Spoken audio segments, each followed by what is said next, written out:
Hello learners, welcome back to my online learning channel Easy Learn with Saurav Agrawal and I am your physics and chemistry teacher. Last video में मैंने आपको potential और potential difference के concept को समझाया था through my video.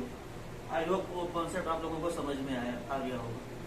आज जो हम लोग बात करेंगे वो है हमारा रेजिस्टेंस के बारे में। What is resistance and why do conductor offer resistance. ठीक है, रेजिस्टेंस के बाद हम लोग बात करेंगे ओम्स लॉ की। रेजिस्टेंस क्या होता है? रेजिस्ट करना मतलब क्या होता है? किसी चीज को रोकना, रेजिस्ट करना। ठीक है, तो क्या होता है कि किसी भी कंडक्टर में जिसके अंदर करंट फ्लो होता है, क्या होता है कि conductors they have a regular arrangement of plus and minus charges. इनके अंदर रेगुलर अरेंजमेंट होता है इलेक्ट्रॉन एंड प्रोटॉन का। When current flows through this conductor, जब इस कंडक्टर से करंट फ्लो होता है तो क्या होता है कि these चार्जेस, ये चार्जेस के जो हैं अभी इनिशियल में ये रेस्ट में होते हैं, लेकिन जैसे ही करंट को फ्लो कराया जाता है क्या होता है कि ये चार्जेस के अंदर मोशन आते हैं और मोशन आने के कारण रेजिस्टेंस ऑफर होता है। मैं आपको ज्यादा डिटेल नहीं बताऊंगा, अदरवाइज ये आपके ऊपर थोड़ी सी लेवल थोड़ी ऊपर हो जाएगी, 10th लेवल के ऊपर। ठीक है, so what is resistance? The obstruction offered by the conductor. The obstruction offered by the conductor is known as resistance. Offered by the conductor is known as resistance. ठीक है, रेजिस्टेंस, ये definition हर एक book में यही definition मिलेगी। अब resistance को किन किन फैक्टर पे डिपेंड करता है? Factor on which resistance depend. Factor on which resistance depend. Factors, पहला फैक्टर है nature of material, nature of conductor. Conductor का कैसा नेचर है? देखा जाए हमारे पास बहुत सारे कंडक्टर होते हैं, एल्यूमिनियम, आयरन, सिल्वर, कॉपर, है ना, और भी बहुत सारे कंडक्टर हैं और भी अदर मेटल्स। ठीक है, लेकिन हर एक मेटल की जो रेजिस्टेंस की कैपेसिटी है वो चेंज होती है। क्यों चेंज होती है?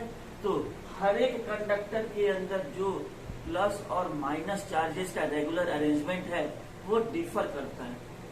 Right, so from here we conclude that the resistance depends upon the nature of the conductor.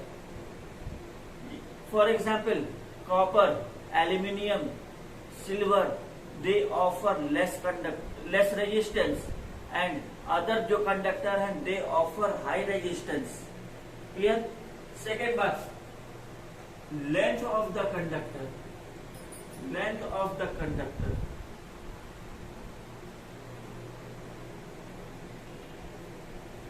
जितना बड़ा कंडक्टर होगा उतनी ही ज्यादा रेजिस्टेंस होगी। L1 की लेंथ ज्यादा है, greater than L2, hence L1 will offer more resistance compare to L2। Clear? Third, area of cross section of conductor. Area of cross section of a conductor.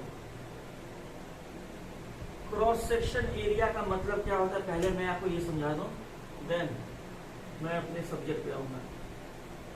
देखा जाए जैसे मेरे पास ये मार्कर है, ये let us assume that it is a conductor, तो इनका ये जो एरिया है circular area, circular, it is the area of cross section, जिसको हम लोग मोटे शब्द में कहते हैं मोटाई। इस कंडक्टर की मोटाई ये कहलाएगा एरिया ऑफ क्रॉस सेक्शन। ठीक है, तो resistance is inversely proportional to area of cross section. Resistance is inversely proportional to area of cross section.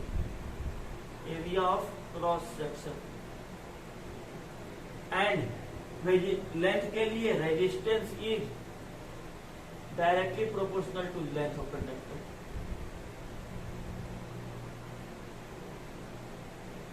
ठीक है, और लास्ट जो सबसे इंपॉर्टेंट पॉइंट है, resistance it is directly dependent on temperature of the conductor. Temperature of conductor, ये सबसे ज्यादा important point है। टेम्परेचर, अगर किसी कंडक्टर की टेम्परेचर ज्यादा है, हाई है, गर्म है, it will offer more resistance. क्यों? जब कंडक्टर गर्म होगा, राइट, जब ये कंडक्टर गर्म होगा तो इसके अंदर के जो चार्ज पार्टिकल हैं उनकी काइनेटिक एनर्जी ज्यादा होगी। जब काइनेटिक एनर्जी उन चार्ज पार्टिकल्स की ज्यादा होगी, they will offer more resistance. Clear? So resistance किन किन बातों पे डिपेंड करता है? अभी हम लोगों ने जाना कि nature of the conductor, length of the conductor, area of cross section of the conductor and temperature of the conductor, इन 4 बातों पे। फिर अगर हम लोग हमारे प्राइम कंसर्न के लिए ये 2 बातें ज्यादा है, इनसे एक फॉर्मूला डिराइव होगा, अभी हम लोग उसको जानते हैं। अभी जैसे हम लोगों ने पढ़ा है कि resistance is directly proportional to length and inversely proportional to area of conductor. ठीक है, राइट। अगर रेजिस्टेंस को हम लोग R लिखते हैं, resistance is represented by letter R, so from here R is directly proportional to L and inversely proportional to A, where L is the length of the conductor and A is the area of the conductor, right? जब इस proportionality को remove करेंगे तो it will be removed by a constant which is known as rho. इसको कहते हैं रो, रो, रो।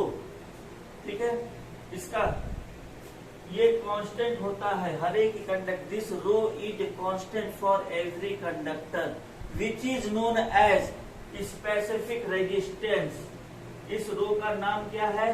तो है स्पेसिफिक रेजिस्टेंस और रेजिस्टिविटी ऑफ कंडक्टर। इन 2 नाम से इसको जानते हैं, रो को। क्या? Specific resistance and resistivity of the conductor. ठीक है, तो यहां से हमें जो फॉर्मूला मिला वो क्या हुआ कि R is equal to rho L upon A, means R is equal to rho multiplied by length and divided by area। ये एक इम्पॉर्टेंट फॉर्मूला हम लोगों को मिला और इस फॉर्मूले के ऊपर बहुत सारे न्यूमेरिकल बेस्ड होते हैं, जिनको मैं सॉल्व करने की टेक्निक आपको बताऊंगा। लेकिन बिफोर दैट अभी हम लोग जरा सा इनके यूनिट की बात कर लेते हैं, जो मैंने अभी आपको रेजिस्टेंस की यूनिट भी नहीं बताया है और स्पेसिफिक रेजिस्टेंस की unit. Resistance, the unit of resistance is ohm, ohm। Resistance की एसआई यूनिट होती है ohm, represented by letter this, इसको ओमेगा। ओम क्यों बोला गया? Because this concept was discovered by Ohm. एक साइंटिस्ट है 1826 में, इन्होंने ही इस करंट इलेक्ट्रिसिटी के कॉन्सेप्ट के अंदर इस रेजिस्टेंस फैक्टर को डिस्कवर किया था, सर जॉर्ज ओम। और उन्हीं के ऑनर पे उन्होंने नाम दिया, अपने ऑनर पे उन्होंने रेजिस्टेंस के यूनिट को बताया ohm. Clear? So the unit of resistance is ohm, represented by this. अब हम लोग इस स्पेसिफिक रेजिस्टेंस की यूनिट की बात करते हैं। What will be the unit of specific resistance? So from this equation rho can be written as R into area upon length. ठीक है, अब एरिया क्या होता है? What is area? एरिया ये लेंथ का square, length into length that is area, length into breadth that is area. Breadth भी क्या है? लेंथ ही है। So it can be written as ohm into metre square upon metre, क्योंकि area का ऐसा unit metre square.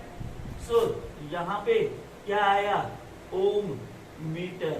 So the SI unit of resistivity is ohm metre, ohm metre. ये याद रखना है हमें। This is the SI unit of resistivity. I hope आपको मेरे इस वीडियो के द्वारा यह कॉन्सेप्ट सारे समझ में आ गए होंगे। ठीक है, नेक्स्ट वीडियो में मैं इन इक्वेशन को यूज करके how to solve a numerical पहले वो पढ़ेंगे, उसके बाद I will move on to the Ohm's law. Thank you.